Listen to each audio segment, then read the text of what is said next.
Assalamualaikum warahmatullahi wabarakatuh. Perkenalkan, nama saya Dianti Puspitasari dengan NIM 221435, mata kuliah Ekonomi dan Lembaga Islam, kelas RC1 Manajemen, semester 3, dosen pengampu Guru Risa Nurzana SEME. Di video kali ini saya akan menjawab pertanyaan UAS yang diberikan oleh dosen pengampu. Soal pertama, bagi hasil merupakan solusi bagi seseorang yang berkeinginan menjalankan ekonomi syariah. Lalu bagaimana menurut saudara tantangan konsep bagi hasil kegiatan ekonomi berupa pembiayaan, persaingan ekonomi, atau bisnis, dan sejauh mana solusi yang ditawarkan jika mengalami kerugian? Tantangan konsep bagi hasil dalam kegiatan ekonomi merupakan isu yang relevan dalam kegiatan ekonomi, terutama dalam konteks pembiayaan dan persaingan bisnis. Sejauh mana solusi yang ditawarkan akan sangat bergantung pada kondisi yang spesifik dari situasi tersebut.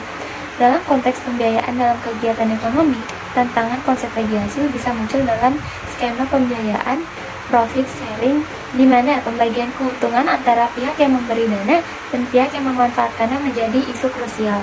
Beberapa solusi yang bisa ditawarkan jika mengalami kerugian dalam skema ini termasuk: pertama, keterlibatan pihak ketiga yang dapat bertindak sebagai mediator atau penengah dalam menyelesaikan sengketa terkait pembagian kerugian. Yang kedua, mengadopsi mekanisme asuransi atau proteksi kegiatan sebagai bagian dari kesepakatan pembiayaan. Adapun dalam persaingan ekonomi atau bisnis, tantangan konsep bagi hasil muncul dalam hal pembagian pasar, keuntungan, atau sumber daya. Solusi yang ditawarkan jika mengalami kerugian dalam konteks ini meliputi: yang pertama, meningkatkan efisiensi operasional guna mengurangi biaya dan meningkatkan daya saing.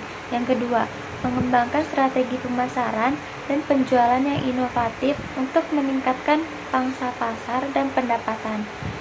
Tantangan konsep bagi hasil dalam kegiatan ekonomi memang dapat menjadi kompleks tergantung pada situasi spesifik. Namun, dengan pendekatan yang sesuai dan solusi yang tepat, banyak dari tantangan tersebut dapat diatasi. Hal ini menunjukkan pentingnya manajemen baik strategi yang cermat dalam menghadapi tantangan tersebut. Soal kedua, bagaimana pandangan saudara tentang investasi, serta investasi apa yang menurut kalian sesuai dengan ekonomi syariah? Menurut saya, investasi dapat didefinisikan sebagai alokasi dana atau sumber daya untuk tujuan menghasilkan keuntungan di masa depan. Dalam konteks ekonomi syariah, investasi harus mematuhi prinsip-prinsip syariah, seperti larangan riba atau bunga, larangan investasi dalam bisnis yang dianggap haram, misalnya alkohol, judi, dan pornografi, serta prinsip keadilan dalam pembagian keuntungan dan kerugian. Di sini ada beberapa jenis investasi yang sesuai dengan prinsip ekonomi syariah. Pertama, mudharabah. Mudharabah jenis investasi di mana satu pihak menyediakan dana atau syahibul mal dan pihak lainnya menyediakan manajemen dan tenaga kerja atau mudharib untuk proyek investasi tertentu. Keuntungan dibagi sesuai dengan kesepakatan, sementara kerugian ditanggung oleh pihak yang menyediakan dana. Yang kedua, musyarakah. Investasi berdasarkan prinsip bagi hasil di mana dua pihak atau lebih menyatukan dana untuk tujuan investasi tertentu. Keuntungan dan kerugian dibagi sesuai dengan kesepakatan sesuai dengan prinsip keadilan. Yang ketiga, sukuk. Instrumen investasi yang sesuai dengan prinsip syariah mirip dengan obligasi konvensional, namun tanpa bunga. Pendapatan bagi pemenang sukuk berasal dari keuntungan yang dihasilkan dari proyek-proyek yang didanai oleh sukuk tersebut. Dalam ekonomi syariah, investasi yang sesuai adalah yang mengikuti prinsip-prinsip syariah serta memberi manfaat bagi masyarakat secara keseluruhan tanpa melanggar prinsip-prinsip tersebut. Soal ketiga, akad merupakan satu kesatuan dengan perjanjian. Jelaskan bagaimana pendapat saudara tentang perbandingan akad berdasarkan hukum nasional dan hukum syariah.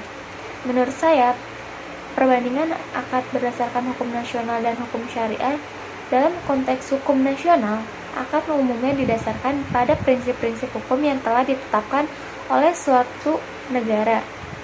Akad dalam hukum nasional dapat mencakup berbagai jenis perjanjian seperti jual beli, sewa menyewa, pinjam meminjam, dan sebagainya. Hukum nasional biasanya lebih bersifat sekuler dan tidak terkait dengan prinsip-prinsip keagamaan tertentu. Di sisi lain, dalam hukum syariah, akad didasarkan pada prinsip-prinsip yang terdapat dalam syariat Islam. Akad dalam hukum syariah harus mematuhi prinsip-prinsip seperti keadilan, larangan riba, larangan spekulasi berlebihan, dan larangan investasi dalam bisnis yang dianggap haram menurut syariat. Contoh akad berdasarkan hukum syariat meliputi mudharabah atau kerjasama antara investor dan pengusaha, dan musyarakah atau kerjasama antara dua pihak atau lebih untuk tujuan investasi tertentu. Perbandingan akad berdasarkan hukum nasional dan hukum syariah menunjukkan perbedaan dalam landasan prinsip dan aturan yang mengatur akad-akad tertentu. Hukum nasional cenderung bersifat sekuler dan beragam, sedangkan hukum syariah didasarkan pada prinsip-prinsip Islam yang khusus. Soal yang keempat, jelaskan peran dan kedudukan Dewan Syariah Nasional MUI bagi perbankan syariah, asuransi syariah, dan pasar modal syariah. Dewan Syariah Nasional MUI memiliki peran dan kedudukan yang penting dalam industri keuangan syariah di Indonesia, termasuk perbankan syariah, asuransi syariah, dan pasar modal syariah. Berikut adalah peran dalam ketiga sektor tersebut. Yang pertama, peran Dewan Syariah Nasional MUI dalam perbankan syariah. Yang pertama, merumuskan fatwa syariah yang menjadi pedoman bagi lembaga keuangan syariah, termasuk bank syariah dalam menjalankan operasionalnya. Yang kedua, memberikan panduan dan penjelasan mengenai aplikasi prinsip-prinsip syariah dalam produk-produk perbankan. Yang ketiga, memberikan pertimbangan dan rekomendasi dalam hal-hal yang berkaitan dengan keuangan syariah. Peran Dewan Syariah Nasional MUI dalam asuransi syariah. Yang pertama, menerbitkan fatwa syariah yang menjadi acuan bagi perusahaan asuransi syariah dalam merancang produk asuransi syariah. Yang kedua, menyusun pedoman dan panduan tentang implementasi prinsip-prinsip syariah dalam produk asuransi syariah. Yang ketiga, memberikan nasihat dan panduan kepada perusahaan asuransi syariah terkait dengan kepatuhan terhadap prinsip syariah. Peran Dewan Syariah Nasional MUI dalam pasar modal syariah. Yang pertama, menyusun fatwa syariah yang menjadi pedoman bagi perusahaan yang menerbitkan instrumen keuangan syariah di pasar modal. Yang kedua, memberikan rekomendasi dan panduan terkait dengan implementasi prinsip-prinsip syariah dalam instrumen keuangan yang diperdagangkan di pasar modal syariah. Yang ketiga, memberikan penjelasan dan bimbingan terkait dengan aspek syariah dalam investasi di pasar modal. Adapun kedudukan Dewan Syariah Nasional MUI, yang pertama, Dewan Syariah Nasional MUI memiliki kewenangan yang diakui secara resmi dalam memberikan fatwa syariah di Indonesia. Kedua, keputusan dan fatwa yang dikeluarkan oleh Dewan Syariah Nasional MUI menjadi panduan bagi lembaga keuangan syariah, termasuk perbankan syariah, asuransi syariah, dan pasar modal syariah.